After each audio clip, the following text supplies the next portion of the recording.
Magandang araw, ako po si JM De Jesus para sa Pasada Balita ngayong alas 12. Opisyal lang kinilala ng COMELEC ang Gabriela Women's Party List bilang ika-64 na party list group na uupo sa House of Representatives. Ang first nominee na si Sara Elago ang siyang makakakuha ng pwesto sa Kongreso.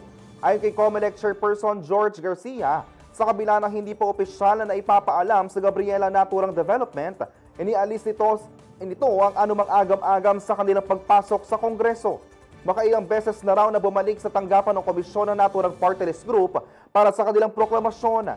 Pero tiniyak ng ahensya na formalidad na lamang ito na inaasahang isasagawa ngayong linggong ito. Ang Gabriela Party List na nagsusulong sa proteksyon at kapakanan ng kababaihan ay okupa sa karagdagang pwesto sa Kongreso. Makaraang kumpirmahin ng COMELEC na ang 63 party list sector ay hindi nababatay sa isinasaad ng konstitusyon na dapat ay may 20% allocation sa Kamara. Sa ngayon, nasa 19.8% lamang ang House membership ng party list groups at sa pagpasok ng Gabriela, aabot na ito sa 20.4%.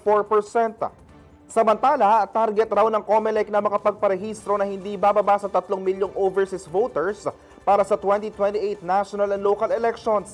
Paliwanag ng poll body, kritikal ang halalan sa taong iyon dahil muling pipili ang taong bayan ng presidente, vice-presidente at ibang mataas na posisyon.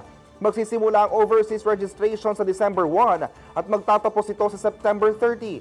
Makikipagtulungan ng COMELEC sa iba't ibang ahensya ng pamahalaan upang maabot ang target. Ulitin ko po, December 1 at magtatapos ito sa September 30, 2027.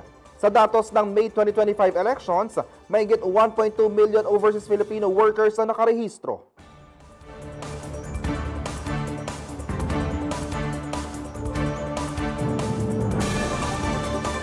Para sa iyo pang balita at updates, tutok lang sa Pasada Balita mamayang alas 2 ng hapon. Ako po si JM De Jesus. Magandang araw po.